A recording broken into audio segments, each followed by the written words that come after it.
Hey fellas, how you doing? It's Johnny Berba. I'm going to share a very deep life lesson I learned. There's no right or wrong. I could say it was a wrong lesson. It's a funny thing in life because when you learn lessons, sometimes in the actual moment of learning it you can say this was wrong, like a relationship didn't work out, it was wrong.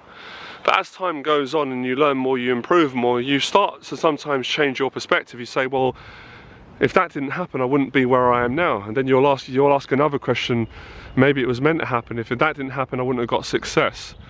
So it's a strange thing, life, and I'm excited to share this. So this is my truth. This is my honesty. This is not something I just read on Google and it sounds clever. One of the things I learned, and I learned this from, and I'm grateful for learning this, I'm going to contradict myself now. I have to contradict myself to tell the truth. Because contradiction is part of truth. I don't know if you knew that. I didn't know I knew that. When I was heavily into doing the day game, going out meeting women from the street, I feel rude when I say having sex. It just doesn't feel right for me anymore. My personality's changed. Sleeping with different women and getting girlfriends. I remember that feeling, guys. That feeling as a man. I'm going to be honest with you. I remember that lonely feeling. That feeling of feeling threatened. Being scared to be by myself. Actually, let me be really honest with you. Being terrified of being alone forever and never meeting a woman and being perceived to be unattractive by a woman, and just that feeling of just all of the kind of symptoms that come with that, and the label of feeling there must be something wrong with you. There must be something wrong with you if you haven't got a girlfriend. Because that's a common question that would come up in the family. And lots of friends would say it, and I used to really get upset when people asked me it because I was quite ashamed about it when I was really socially anxious and shy. I'd say, haven't you got a girlfriend yet, Jonathan?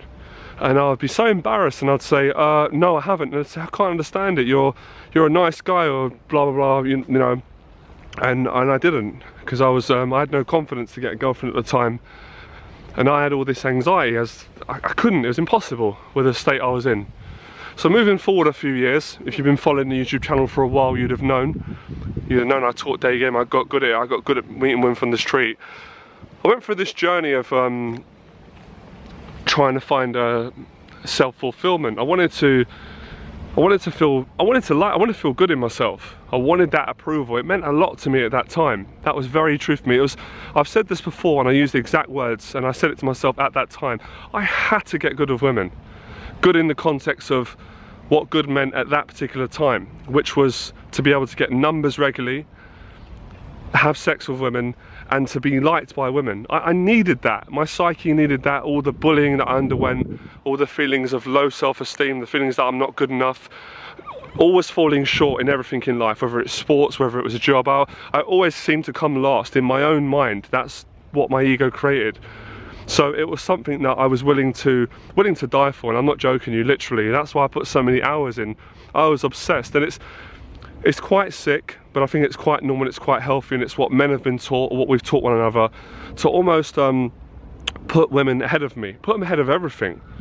My family, God, relationship with myself, and this is not blaming women. It's nothing to do with women. This is me I'm talking about. So it's like, have to get good with women to be respected by men. That was unconsciously, probably a lot of this is about me trying to get the approval from my father that I never got. Lots of unconscious desires going on. So it's about getting the approval of men. Men represents my father, who is the man in my life. So I wanted my dad to see his son being successful with women and to give me that credit and say, well done son, you're pulling women, or you're getting women, and I actually achieved that. And at that particular time where I was at, which was 3 or 4 years ago or 5 years ago, I loved that. And I loved when I first met Floyd, because he inspired me and he helped me. He's one of the people who helped me to achieve that. And it was nice to get Floyd's approval as well, because I looked up to him and he was really good with women and more confident in me. So when I achieved that, it's like I'm getting approval from Floyd. Partly unconsciously, this is approval from my dad, and then I'm getting approval from the whole world. I've got a world, isn't that incredible? From a guy from a council estate who was bullied and was always falling short and was a nobody and signed on at the job centre. I like telling these stories, it makes me feel good. it inspires people as well from my area and from different backgrounds, lots of hidden messages that are true. So a guy that went through all that and finally achieved it, and I was reading books about these pickup artists and I was thinking, oh, I wish I could be like that, and a part of me thought, I know I could be like that. I actually think I'm better than this guy. I'm competitive, I want to win. Massive ego, I want to win, I want to be the best. I want to be the best hands down at the guy on the street. At least that's what I want to convince myself to believe. A bit like when Tyson said he had to see himself bigger than he was. He had to believe that he was better than he was. He couldn't have gone in and achieved the things he did, because deep down he didn't really feel that way, and I didn't feel that way. I was very insecure, and I was missing the most important thing I'm going to tell you in a second, and you're going to laugh at me. That's what you guys are going to do. You're going to laugh at me, you're going to sound mad, you're going to sound spiritual, but you're going to thank me later. And maybe the girls are going to laugh at me as well. So I learned all this stuff. I learned how to speak to women. I learned all the manipulation. I learned the tactics, the body language, the right time to say things, the wrong time, how to use all this type of manipulation to become a little bit more honest. And I got very good at it. I got very good at it. And guess what happened? I was so disappointed, because I thought, it's actually not fair that I put in this amount of effort running up and down on the streets, hours upon hours, going through all the stress of lots of times women are busy, you get a number, they can't meet you, they're studying, you know, just the whole, even the emotional stress of being liked by women. A lot of people don't speak about that. It's stressful being liked by so many women when you're not used to it. Then you're not sure, then the feelings of sometimes feeling bad because you're cheating on women, and then not knowing if you're doing the right thing because society's saying one thing, you've got the pickup community saying another thing, you've got your family saying that. Just confusion. It made me exhausted. And then getting to a stage where I wasn't sure, do I want a girlfriend? Do I want to be a bad boy? Do I want to be cheating on different women? Do I want to be the guy that's being seen by everyone to be good of women, being seen by women to be good of women? There's an obsession with being good of women. There was this constant inner monologue, I've got to get good of women, I've got to get good of women. Every single day, got to get good of women. And then when I'd get good, I'd say it wasn't good enough. And I'm not in this place anymore, so please don't be offended. And if you are offended, it's not my problem. I don't want to offend you. But then meeting women and thinking, well, she was nice, but she's not as attractive as that guy's girlfriend, and I want to be better than him. See the ego, see what it does, see how sick it is. So then getting more attractive women and thinking, well, I don't really like her behaviour, because she's attractive, I'll put up with it because I need to be good of women. So I think this is quite a common occurrence. After playing the field for a long time, you get tired of it, and you start thinking about, financially it costs a lot, most important, emotionally it costs a lot. And of course I've got feelings, I'm a human being. And you're going to laugh at this, and I know women are probably going to laugh, and this sounds a little bit petty, but it's the truth. I started to feel disrespected by women. I started to feel unappreciated, and I started to feel used and abused. But of course that is exactly what I was doing. So I was getting back what I was, because we attract what we are. I say it all the time, we attract what we are, be careful what you become. So how I was feeling, I was treating women like that. So I was thinking, I can't trust women, women are dishonest. But I couldn't trust myself, and I was dishonest. And I was thinking, I can't believe that woman would sleep with me and she's got a boyfriend. But I was sleeping with that girl knowing she's got a boyfriend. I would say, I can't believe how aggressive this girl is, but I was aggressive with her. So again, like I said in the other video about relationships and congruency, I'm starting to think differently now about getting good of women. Then I'm thinking, well, I want to start making money, make a living, but this girl's not supporting me. She's putting me, that's jealous of me. She's such a jealous person. I think, well, I'm a jealous person, I'm jealous of her. So it's like, it's catch-22, relationship with the self, number one. So when I started to get into relationships, and this really frightened me, but it frightened me and it enlightened me. I sat there one day, I remember, and I did love this girl, and I still love her now, but we're not together, and I care about her a lot. I'm always going to care about her. She's one of the few women that I fell in love with. I won't say her name, but I was in our new place where we were staying about 3-4 years ago.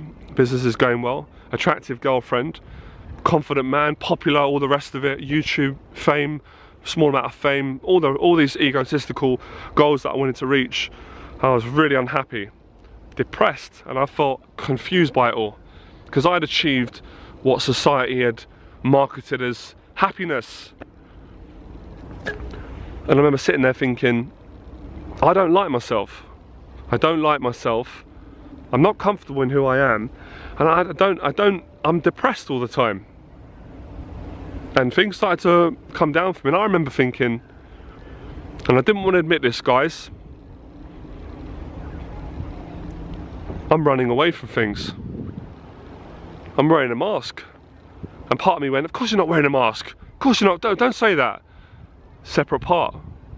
The dishonesty, rationalisation. It said, of course you're not wearing a mask. Shh, keep your mouth shut. But my authentic self said, you're not yourself. And then the other part came up and said, of course you're yourself. You don't want to be that old guy who didn't get laid, who was bullied, who was signing on the job centre, who was anxious and nervous and women didn't find him attractive because he was too nice, he was a people pleaser and he couldn't have a conversation without stuttering. There's a lot of confusion going on. But I remember thinking, I don't trust my girlfriend, she's going to cheat on me. I think she's cheating on me, so I better cheat on her so she doesn't leave me and cheat on me. So I started cheating on her. I found out she did cheat on me because I cheated on her. Then that relationship fell apart and I met a new woman. And I really loved this woman, I liked her as well, she was a good person. But I came to the same predicament again. It started off well, first 6 months, this used to happen to me a lot, almost like a science to this. Then the feelings come back. I get these feelings of low self-esteem, I get these feelings of distrust, I get these feelings that something's not right in my life. And I feel like I'm going to be caught out for something. Like Alan Watts says, you've committed the big crime and you're a very bad person. And I'll tell you what the crime was in a second. There's this feeling that if people really knew me, they wouldn't like me. They wouldn't like me, or they would find out that I'm a liar, I'm dishonest. And that was partly true because I was a liar at that time and I was dishonest. I was cheating on different women and I had no integrity. But I was not aware of it. I was spiritually asleep. And I'd rationalised it by justifying seeking approval from my dad in some levels and men and actually fulfilling what society, or a part of our society, because we are society, approves of and says is a good thing. Because there's a big community of people that would say it's good to cheat on women because you're not actually cheating. That's what women want. Women want a guy who's attractive and a bad guy and is not needy. I've heard all this before and I went after that and did that, and I'll tell you where it got me. Remember, this lesson's not bad, it's not right or wrong, this is just a perspective. So I remember sitting down and I'm just speaking from myself here. I didn't want to admit the truth, and I'm going to tell you what the truth was now, because obviously I've got the truth and I've living true, and I didn't even know I was going to say this today. I was still angry about the way my dad treated me. That was bothering me. I wasn't just angry about the way my dad had treated me, I was angry about the way my mum treated me, or the way I thought my mum treated me. Then I went a bit further and I said, well, I'm actually angry about a lot of my old friends, the way they treated me. And then I went a little bit further and I was being taken back. It's like my life was being examined. And I went back into school and I said, I don't like the fact that people used to laugh at me. I was the kind of guy that was laughed at. I was perceived as the stupid one, and that really pissed me off. And then I went further and I went into different situations, as you do when you story tell, about how I'd let people abuse me in life and manipulate me. And then I was, of course I was shown later on the bad things I did that I was very ashamed of. I didn't like the fact that years ago I paid prostitutes for sex. That made me deeply ashamed. I didn't like that. I didn't like that being hidden and people not knowing about that. I didn't like the fact that I'd taken drugs and I'd judged other people for taking drugs. I didn't like that. I didn't like that myself. And I didn't like the fact that deep down I had social anxiety. And I was a teacher. I was teaching people how to be confident with women, but deep down I was struggling internally. There was an inner struggle. There was a personality crisis. I didn't like that. That made me feel dishonest. And I didn't like the fact that the women I was dating didn't know me for who I truly was, because I was actually better than the guy that met them. I didn't like that person who met them. I didn't like that personality. He was a nasty, cocky, arrogant, spiteful, this isn't easy, manipulative, dishonest man. So I didn't like that. I didn't like how I treat me, and I started to realise, oh God, I don't like the way I'm treating women. So that's a lot to look at, especially when everyone around you is kissing your ass and telling you you're doing the right thing. Well, not everyone, but some people. You want to believe them because that gets you out of looking at the truth, because the truth isn't comfortable. And the untruth, there's a lot of excitement there. There's a lot of adrenaline rush. But there's massive anxiety underneath. And I didn't like the fact that I wasn't honest. I'll tell you why I wasn't honest with women. Because I've always been a spiritual man since I was a kid. I've always had a belief in God. But when I would date women, I would say, no, I don't believe in God. I'm not into religion. That wasn't true. I was frightened to show who I really was. I didn't want to say that I don't like going to nightclubs because it's not a place I enjoy. It's not a judgment. I just don't enjoy alcohol, and I'm not comfortable in that environment because that environment brings up bad memories to me. I had lots of fights in nightclubs. I knocked a lot of people out. I had people knock me out. I had lots of violence, lots of drug taking, and it brings up stuff in me that I don't like, and I don't enjoy it, and it's not who I am. I'd rather sit down on the grass with a picnic and strawberries or food and just be romantic with a girl. But I was afraid to say that in case she's going to think I'm soft, or other men are going to judge me and say, this guy Johnny, he's a softie, he's not a man, he's not an alpha male. I was frightened of these silly things because I was in the boys club in my own mind. Another thing I was frightened about was I didn't want to introduce a woman to my family. That's not comfortable to admit, that's not comfortable to say it now, but that was the truth. Because my relationship with my dad wasn't good. So how could I bring a girl home if me and my dad don't speak properly? And the girl's going to see, I was embarrassed, I was deeply ashamed of it. And I felt a sense of betrayal towards my family, to myself. So I felt betrayed. And I was doing lots of things with women that I didn't really enjoy. So I'd become someone else to attract and get good with women, which I did. But in the process, I lost who I was. Had no idea who I was. Abandonment of the self. It all catched up. That was my truth. So what was the lesson? The lesson was, I've got to go back. We've got to go back to the past. I've got to go back in time. I'm going to go back to this boogeyman, look at these monsters. Of course, I've got a mentor to help me. And I've spoken about that already. That was a godsend, meeting Jeff. And I gradually started to do it. I was horrified. I was horrified to see how much skullduggery was going on and how I was wearing a mask. And I was preaching, be honest, be yourself.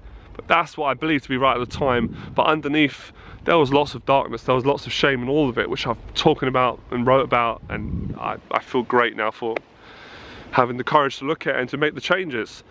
I realised that the very thing that was... the very thing that I'd spent all my time in doing was damaging me. It was ruining, it was making the relationship worse with my dad.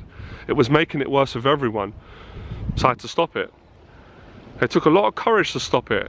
Because that might mean finances going down. So I was getting paid to teach this. That means losing relationships. That's scary. That means losing the skill to use those tricks that got women. That means losing sex, which always frightened me. The fear of, because I had that at a particular time in my life when I was going through a difficult time. I never had sex for 4 years. So I had to give up all that. Worth it. Because now I'm coming to the truth. Because it's about loving yourself. That's the most important. And then, of course, projecting that relationship out. I had to go back and speak to my dad and tell him the truth, to heal that pain and forgive him, to forgive myself, to forgive all the bullies that bullied me, and to forgive myself for bullying other people. I had to start being honest and congruent. I had to really understand what love meant. I had to understand, get a deeper lesson, what it means to be a man, what it means to respect women and to respect people, but respect myself, of course. That was the lesson. So I could easily say now, it was a mistake doing all of it. Sometimes I say it, but was it a mistake? I'll leave this an open-ended question, because I believe this is God's plan. I do. I believe there's some divine plan. I don't mean that egotistical, being egotistical, but I believe it's a lesson I had to learn. So I had to teach this to other people, and I had to learn it myself. To appreciate the value of, I would say to appreciate the value of life and the meaning of life, which is hard to sum up, but love would be the best way to sum it up. I had to understand what relationships mean with yourself and other people. And I had to realise that not to follow the crowd, because that got me in trouble when I was at school when I was younger. And I had to learn about love because I was living in fear. I lived in fear. I lived in fear. Of course I still have fear, we all have fear, but I'm in a totally different place, I'm sure you can tell. And now I'm single, and I'm happier than I've ever been in my life. Because I'm looking for the right woman. Did you guys understand something? Because I think I've spoken to a lot of men who've probably been through what I've been through or going through it, and everything feels better. And this is weird to say this, and I want to make sense. I'm better with women because now I'm not good with women. Does that make sense? because I don't want to be good with women. I'm not aiming for that. No, I just want to be good with myself. I've dropped all of it. The old Johnny Berba, he's gone. But he came to teach me a lesson. And it's easy for me to say, oh, it's wrong, I regret it. No, I learned a lot from that. And I enjoyed certain parts of it, I can't deny that. That's my lesson to you. I don't know what your thoughts are. I hope you got something out of it. It's basically about from fear to love. Having the courage. And we all have dark stuff. We all have things that we try and run away from. But at some stage we have to look at them, because if we don't, they just bother us for our life. And what comes after is that connection. And I'll do some more videos and I'll go deeper into, you know, the spiritual aspect of things and being more in harmony with yourself. But I'm still learning. I've just been in this place 2 years, but it's been fantastic. And it's, you know, really in this video I've said 1,000 things. This is how you overcome social anxiety, childhood trauma, and this is actually how you attract the right woman, or if you're a woman watching this, attract the right man. There's a billion messages in this, but this is my truth as of now. And thanks for listening. I hope it helps. Enjoy the process.